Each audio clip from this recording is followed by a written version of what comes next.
오후 예배 드릴 때는 졸음이 와서 견딜 수가 없으면 어서 빨리 주무시기 바랍니다. 빨리 주무시지 않으면 오후 예배 설교는 짧기 때문에 설교 내내 졸음과 사투를 하면서 사경을 헤매다가 설교가 끝나기 때문입니다. 그러니까 졸음이 온다, 빨리 눈을 감고 주무시면 2부 예배 설교를 짧은 줄 아는 내 영혼이 한 3분쯤 지나면 속에서 아우성칩니다.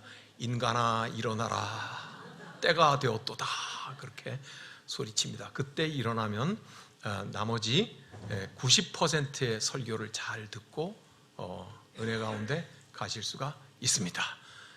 무슨 말씀이에요? 내가 이렇게 길게 설명하는 동안 주무셨으면 벌써 한 줌 다 주무신 거죠. 오늘은 뭡니까? 주님의 기도, 이름이에요. 이름. 뭐라고? 어디의 이름이에요? 우리 아버지요, 이름이 거룩히 여기면. 누구 이름인 거예요? 그러니까 하나님의 이름인 거죠. 아버지의 이름, 하나님의 이름인 거예요. 자, 우리 모두가 다 아는 이름들을 한번 첫 화면에서 보겠습니다.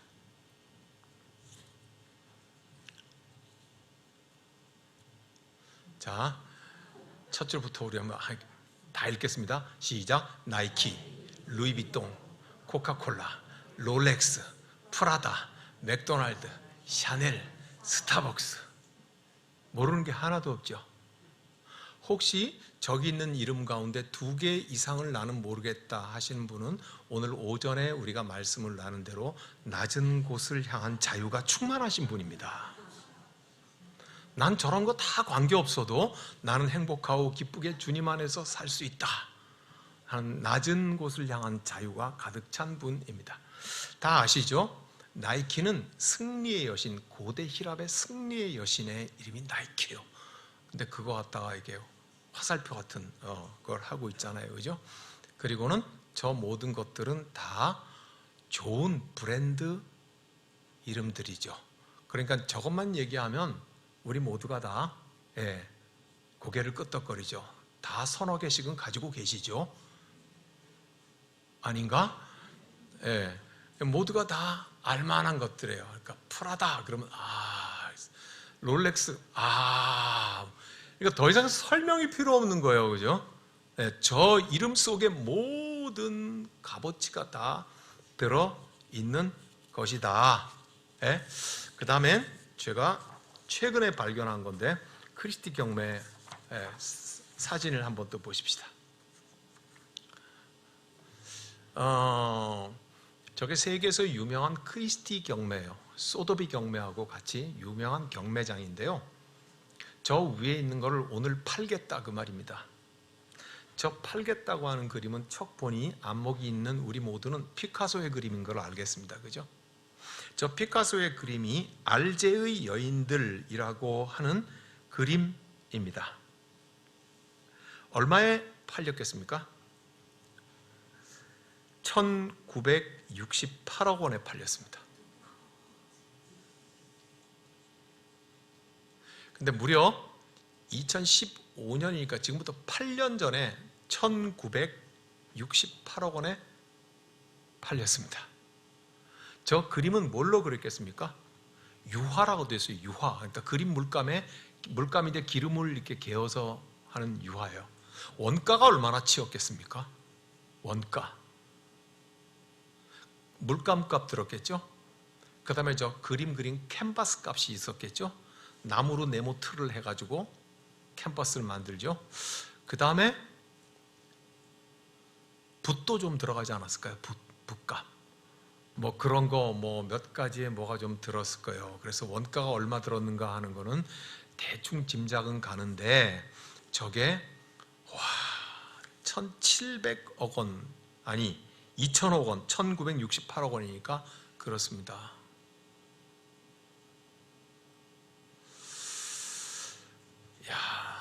또 하나 보시죠. 요거 똑같이 요것도 뉴욕의 크리스티 경매에서 팔린 겁니다. 이것도 피카소가 그린 겁니다. 피카소가 자기의 연인이었던 여인을 초상화로 그렸습니다. 그래놓고 제목을 뭐라고 붙였냐면 창가에 앉은 여인이라고 붙였습니다. 오늘 우리가 보건 되는 비만 여인이 틀림없는 것 같은데,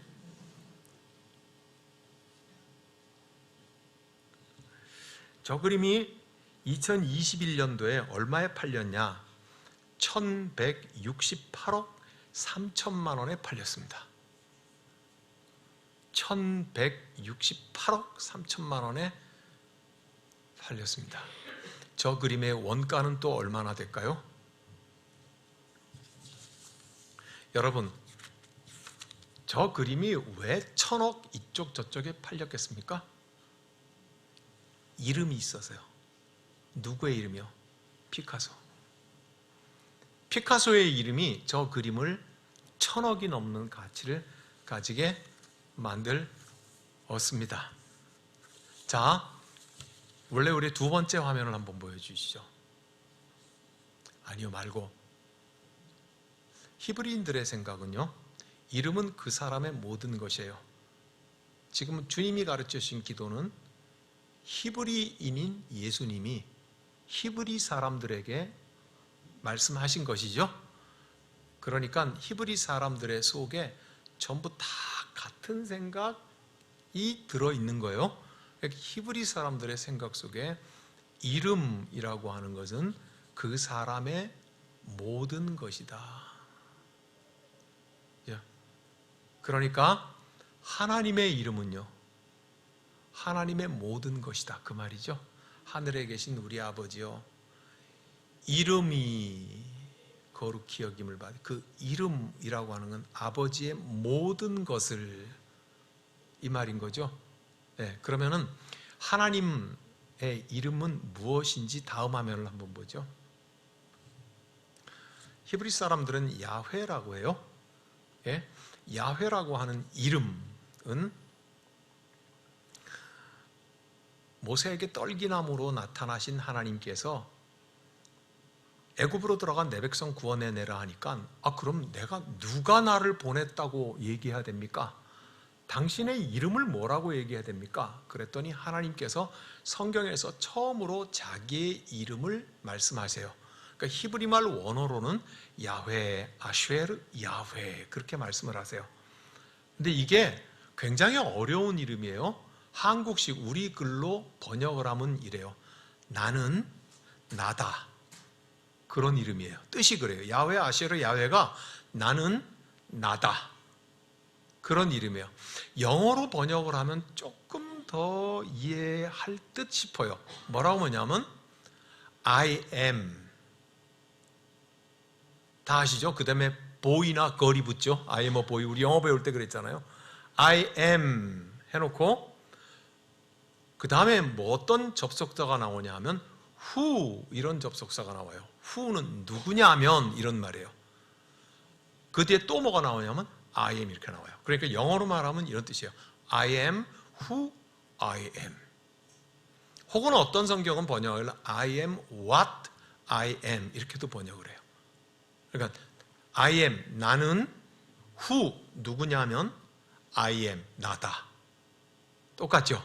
예. 그래서 이것을 성경은 뭐라고 번역을 했냐 하면 나는 스스로 존재하는 자다. 스스로 있는 자다. 예. 우리 모든 것을 다 만드셨죠? 피조물이잖아요. 우린 창조물이잖아요.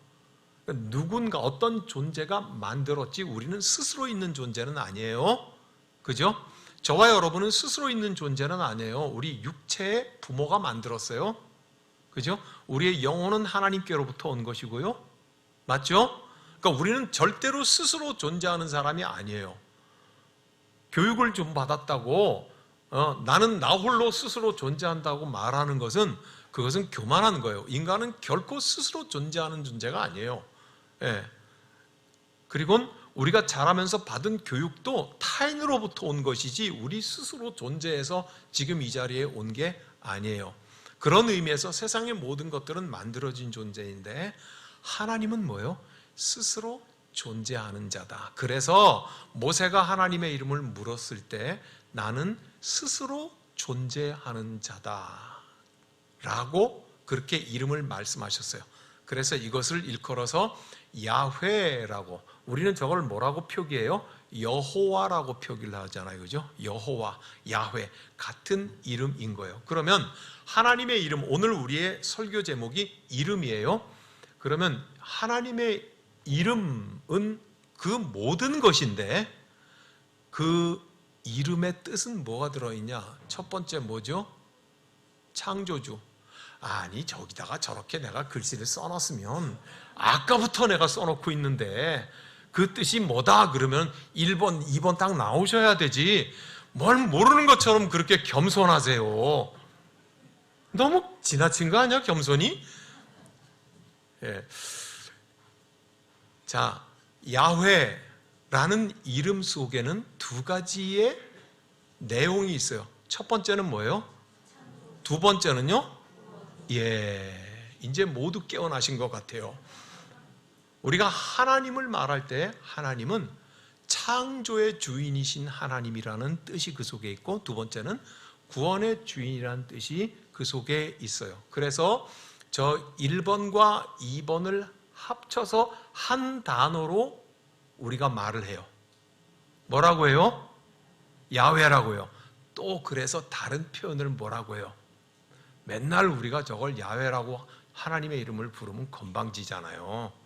예, 그래서 창조주 하나님, 구원주 하나님, 이 두 개를 합쳐서 뭐라고 그래요?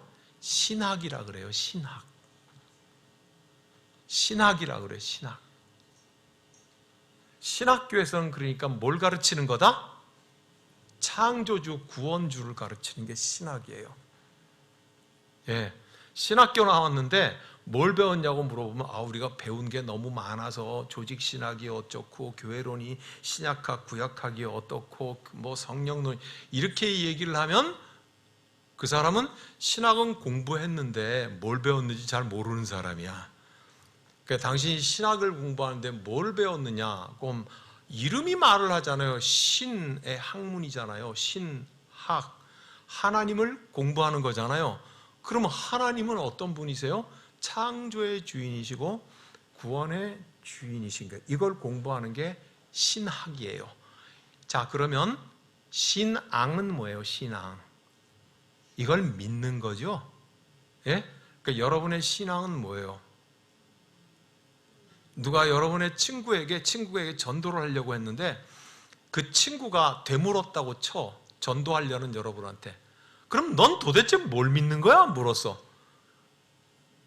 대답할 말이 생각이 안 나. 한참을 생각하다가 나는 우리 목사님이 믿는 걸 믿어. 난 우리 교회가 믿는 걸 믿어. 이러면은 그거는 좀 걱정이 되는 거죠. 그죠? 분명하게 나는 뭘 믿는, 나는 하나님이 나를 창조하셨던 걸 믿고 하나님이 나를 구원하신 것을 믿어. 여러분, 이게 신앙이에요. 그래야 신학과 신앙이 서로 일치하는 거죠. 그래서 신학 학문과 우리의 믿음이 일치해야 이게 건강한 거잖아요. 그러니까 하나님의 이름에는 이런 내용이 들어있다 그 말이에요. 아시겠죠? 무슨 말씀인지. 그러니 하늘에 계신 우리 아버지요, 이름이 거룩히 여김을 받으시오며 하는 그 아버지의 이름 안에는 무엇이 들어있는 거예요? 나를 창조하신 내 주여, 나를 구원하신 나의 주인이여, 나는 이것을 받아들입니다 고 하는 믿음의 고백이 저 이름 속에 있는 거예요. 아시겠죠? 그러니까 주님 가르치신 기도한다고 하나님의 이름을 한번 휘젓듯이 말해놓고 그 다음엔 여러 가지 이름들이 그 기도 속에 더 많이 여러 번 수십 번 반복해서 등장해. 어떤 이름들이 등장하나요? 주님, 내가 사는 저 용산의 아파트 말입니다. 힐스테이트 말입니다. 현대 힐스테이트, 현대가 지은 것 아닙니까? 하나님 아버지. 주님, 내가 양평에 땅을 좀 사놓은 것 말입니까? 그 양평 땅이 고속도로 옆으로 지나가야 되지 않겠습니까? 붙어갖고 양평 땅이 한 10대 번씩 막 나오네. 그죠? 그리고 주님, 이번에 내 아들 박아무개가 말입니다, 연세대학교를 들어가야 될 것 아닙니까? 박아무개가 연세대학에 붙도록 해주십시오. 같은 값이면 박아무개가 연세대학교에 1등으로 붙게 해주십시오. 연세대학교와 박아무개의 이름은 수십 번 나오네. 아버지의 이름은 한 번 얘기해 놓고, 그리고는 오만 얘기의 이름은 다 많이 나와. 심지어 내가 미워하는 사람의 이름도 나오고, 왼수 같은 내 남편의 이름도 나오고, 막 온갖 잡탕의 이름이 막 짬뽕, 짜장면, 탕수육 막 다 나와버리네. 그죠? 그래서 우리가 오늘 본문으로 해서 너희는 이방인과 같이 중언부언하지 마라. 무슨 말씀인지 아시겠죠? 기도는 깊어져야 하는 것인데 모두가 원하죠. 그 깊어지는 기도는요, 중언부언하는 가운데 깊어지진 않죠. 고요히 침묵 속에 깊어지는 법입니다. 지난 주일에 우리가 말씀을 나눈 것은 욥과 그의 네 사람의 친구들이 얼마나 수다 말을 많이 떱니까? 42장까지 있는 욥기의 85%인 37장을 이 다섯 사람에서 온갖 말을 1회전, 2회전, 3회전 돌려가면서 말을 하는 거잖아요. 그죠? 예, 그때 우리가 뭐를 지난주일에 배웠습니까? 침묵이요, 침묵. 그러면서 예수님이 산상수훈에서 뭐라고 말한다고 했어요?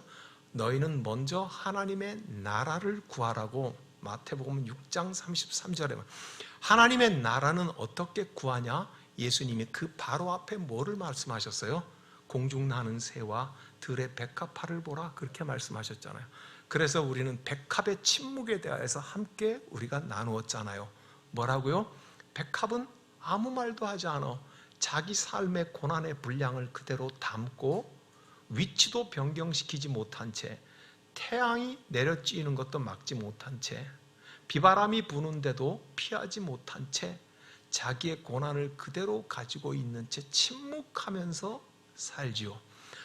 아무 말도 하지 않은 백합이 어느 날인가 갑자기 그 아름답던 이파리가 누렇게 변색되어 갈 때, 백합은 아무 말하지 않지만 길을 지나가는 모든 사람들은 그 누렇게 변해가는 백합을 보면서 백합의 고난을 알게 되죠. 시간이 지나서 백합이 고개를 숙이고 꺾어져 가기 시작할 그때에, 즉 백합이 자기 몸을 자신이 통제하지 못하는 데까지 고난이 깊어질 그때에도 백합은 아무 말도 하지 않아요. 그러나 길을 가는 많은 사람들은 백합이 자기 목을 꺾고 땅을 향하여서 자기 몸이 떨어지는 것을 바라보면서 보는 사람마다 모두가 다 백합이 가지고 있는 고난이 무엇인지를 알게 돼요. 그러니 백합은 자기의 이파리가 누렇게 변색될 때에도, 자기의 모가지가 꺾어질 그때에도 백합은 고요히 침묵하지만 모든 사람들이 백합이 어떤 과정을 겪고 있다는 것을 알 수 있을 만큼 웅변을 하고 있다고 했죠. 그래서 어쩌면 욥과 그의 친구들이 그토록 많은 수다를 떨므로써 나는 하나님을 알고 있다, 나는 하나님을 잘 이해 못하고 있다 하는 것이 아니라, 오히려 욥기의 그 많은 말들은 저와 여러분들을 침묵함으로 하나님 앞에 머물러 있을 때야 비로소 하나님께서 오시는, 하나님이 임하시는 하나님 나라를 맛보게 된다고 그랬죠. 그래서 예수님이 산상수훈에서 너희는 먼저 하나님 나라를 구하라 했죠. 사랑하는 여러분, 하나님 나라예요. 나라가 먼저예요? 하나님이 먼저예요? 예? 하나님 나라, 뭐가 먼저예요? 하나님이 주인이신 나라죠. 하나님의 이름이 그때서 올바르게 불려지는 거예요. 백합과 같은 침묵 속에서. 그때서야 비로소 내 이름도 잊어버리고 그토록 여러 번 부르던 누군가의 이름도 잊혀지고 그토록 애타게 소중했던 내 모든 것의 이름들이 침묵하게 될 그때야 비로소 당신의 이름이 내게 임하기 시작한다. 드디어 그때야 나를 창조하신 분이 나를 압도하기 시작하고, 나를 구원하신 그분이 나를 압도하기 시작한다. 그래서 예수님은 그 이름이 거룩히 여김을 받으옵소서, 그렇게 기도하라는 거죠. 끊임없이 다른 이름들이 말해지고 불려지고 생각나는 그곳에 야훼의 이름은 들리지 않을 거예요. 그래서 우리 예수님께서 말씀하시기를, 네가 기도할 때 부르는 그 이름, 야훼의 이름은 누구이며 네 영혼을 가득 채우고 있는 이름인가 하는 것을 주님께서는 기도하라고 하심입니다. 기도하겠습니다. 주의 이름이 거룩히 여김을 받으소서. 이방인처럼 중언부언하지 말라 하셨으니 그리 안 하겠습니다. 백합처럼 우리 주님 앞에 머물러서 침묵함으로써 주님, 모든 이름들이 잊혀진 그 침묵 속에 우리 하나님의 이름이 들려지게 하여 주시옵소서. 지금은 우리를 구원하신 예수 그리스도의 은혜와 하나님 아버지 크신 사랑과 성령의 사귐이 우리 모두와 함께 하시기를 간절히 축원하옵나이다. 아멘.